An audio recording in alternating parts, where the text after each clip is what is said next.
Hello students, welcome back to my channel Learn English with Shabana ma'am, and today we are doing the third poem of 10th class.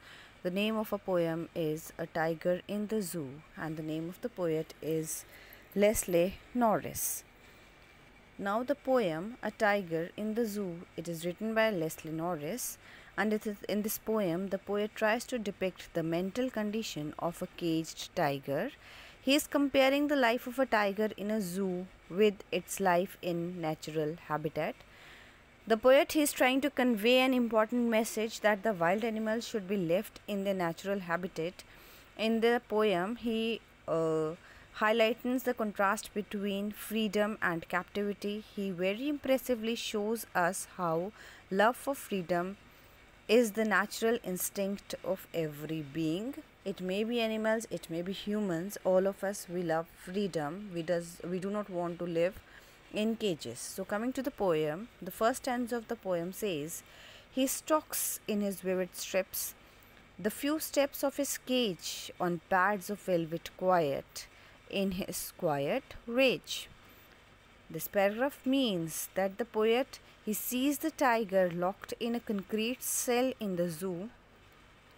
It is a very small cage. The tiger can hardly take a few steps along with the length of the cage. He looks majestic as he slowly moves up and down in his cage. The sharp and clear strips on his body are of strong bright color. His pads are velvet soft. In spite of all his strength, he now lies imprisoned behind the bars. The caged tiger is angry. He is full of rage, but is quiet because he knows that he is helpless here. He is helpless because he is behind the bars. He cannot do anything. So though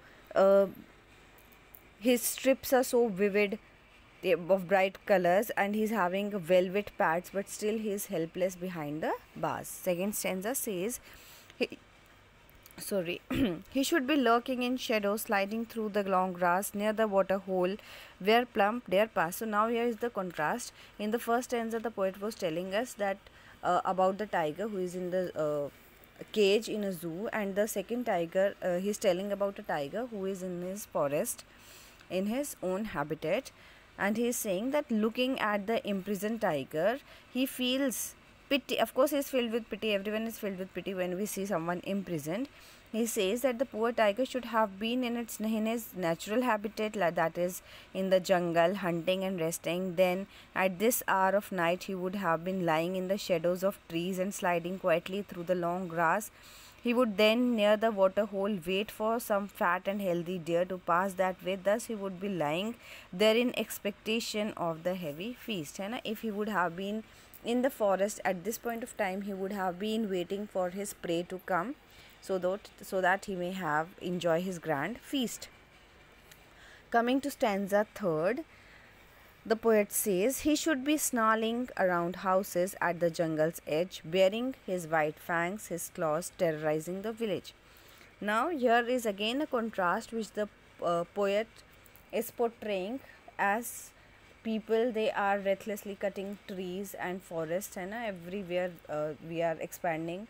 Factories are being built, houses are being built, forest area is coming to an end day by day. So when forest will end, then what will the tigers do? Of course, they'll be going to the edges of villages, and then when they'll have no space for them to live, they'll definitely go to the people where to the places where people live.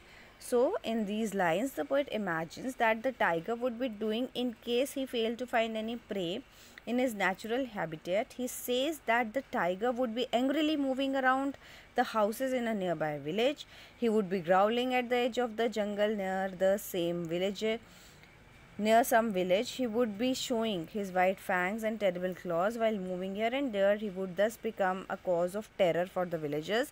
The poet here gives a hint that if we continue to destroy the forest cover and the natural habitat of the tigers, they will be forced to turn to our towns and villages to find their food. Of course, and when they'll not find food for themselves, then they'll definitely do these things. Stanza 4 says, but he is locked in a concrete cell, his strength behind bars, stalking the length of his cage, ignoring visitors.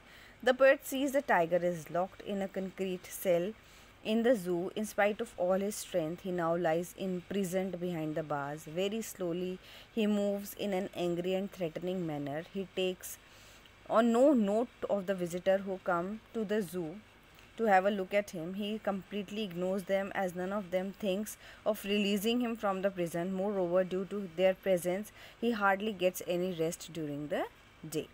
Now stanza 5th says, he hears the last voice at night, the patrolling cars, and stares with his brilliant eyes at the brilliant stars. Now the poet here says that due to the visitors, the tiger gets no rest during the day. Even at night, he remains disturbed due to the noise that comes from the patrolling cars. The tiger has thus lost all hope and feels very helpless. He thus stares at the brilliant stars shining brilliantly in the sky. It seems that he is looking at some sort of comfort and hope of these stars. In these stars, his brilliant eyes show that he still hopes for the day when he would be able to run free in the forest and live in the natural surroundings. So, this is a very beautiful poem. The poetic devices used in the poem are repetition and repetition of the words and phrases in some lines. Velvet, quiet rage, brilliant eyes, brilliant stars, है ना? And alliteration is a repetition of initial consonant sounds in some lines. For example, he stalks in his vivid strips. He is locked in his concrete cell. So S and C, they are the initial consonant sounds, the repetition of initial consonant sounds. It is called alliteration. And rhyme, the rhyme scheme for first and second and fifth stanza are A, B, C, B, and for the third and fifth stanza is A, B, C, D.